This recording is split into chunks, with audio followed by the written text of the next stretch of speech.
الله عليكم، لعنة الله عليكم كلكم قيادات بالبرهان بتاعكم، لعنة الله عليكم. لأن يا جيش يا كلاب لما جينا وقفنا معاكم عشان خاطر السودان وعشان خاطر الغلابة ما وقفنا معاكم حبا فيكم، لأنه العملية الزفت اللي عملتوها انتوا في فترة الثورة كويس قفلتوا من الناس في وشهم انت كنت واقف، دي في تاريخك تاريخ مظلم نقطة سوداء.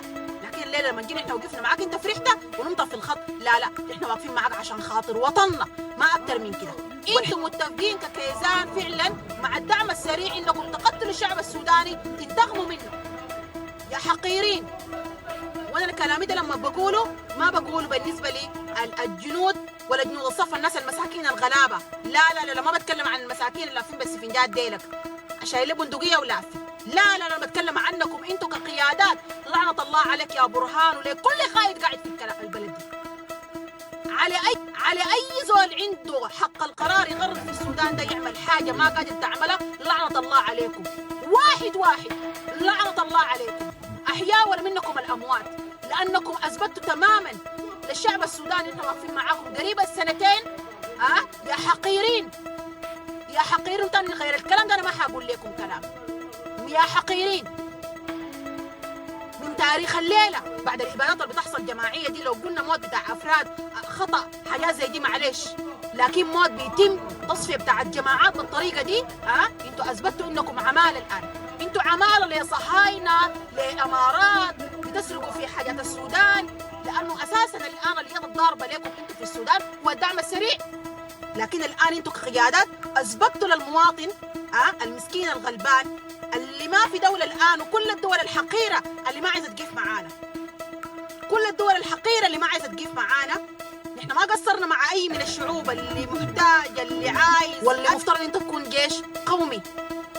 لكن لا الآن كونه بيقتل الشعب السوداني بقى جماعات وأفراد كويس، وتستباح المدن والقرى بالطريقة الغزرة دي الما إنسانية، وإنت قاعد على الدولة لتاريخ الليلة يا برهان وقياداتك الغزرة الكيزانية الموجودين دين ما عايزين تحركوا ساكزة مستعين الآن بدول تانية، الآن مستعين هو بدول تانية بتدعم فيه دول راية للإرهاب. اللي بيمنع شنو انت سيد المنصة والراسة زي ما بقولوا صاحب الأرض والشعب واقف معاك. يا أخي أعلن للعالم، خلي الدولة الدارة تجي تقف معاك دي تجي تقف معاك لا يوم الدين. لكن الآن بقول هم جيش كيزان، عاجبك ولا ما عاجبك يا حقير يا صعلوق يا وسخ يا تافه، أهلك بيموتوا يا حقير يا معفن، أهلك بيموتوا يا حقير يا تافه يا تافه.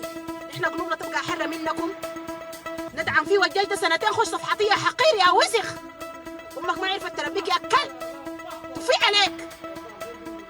عليك يا حقير يا صعلوق، ما راجل انت يا خايب يا عايب، ما راجل انت بتعرف ناريمان؟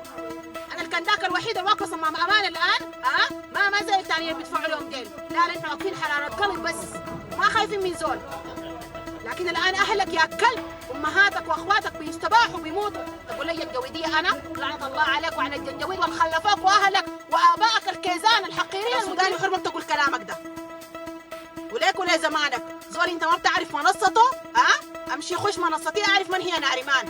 أنا قاعدة ما يقارب السنتين بدعم في جيشي، لكن الآن الناس بتموت بالطريقة دي الناس بتموت بالطريقة دي. الآن أثبتوا لنا تماما إنكم كيزان بتتشفوا بتنتقموا من الشعب السوداني عشان وقف في وشكم وسقطكم يا حقيرين. سقط رئيسين للتاريخ منكم وقال لكم أنا ما عايزكم، الآن انتوا تموتوا فيه بتنزحوا فيه يا عملاء يا حقيرين. لكن السودان ده ما بتمسكوا، نموت كلنا ويا كيزان ما بتمسكوا السودان. وبقت ظاهرة الآن لأنه في آخر فترات انتوا وقفتوا حاجة اسمها تجنيد في الجيش ودعم للجيش، وقفتوا أي شيء للجيش، بتدعموا في المرتزقة حاجة اسمها جنجويد دعم سريع كويس، وجيتوا واحد أمي زي ده سيدتوا على الناس. ونحن الأهل الآن من الجنينة الفاشر نيالة الجزيرة، يا أخي انتوا ما خليتوا محل، يا أخي دي إبارات ما طبيعية، يا أخي ده ما صاحب بيحصل ده، يا أخي لعنة الله عليكم كلكم يا زفتي يا برهان. تاني ما حقول لك سعادتك ولا زفت يا زفتي يا برهان. الناس بتموت الناس بتنزح، يا أخي لا بارك الله فيكم يا أخي، يا أخي لا بارك الله فيكم، أنا كسبكم خير يا أخي.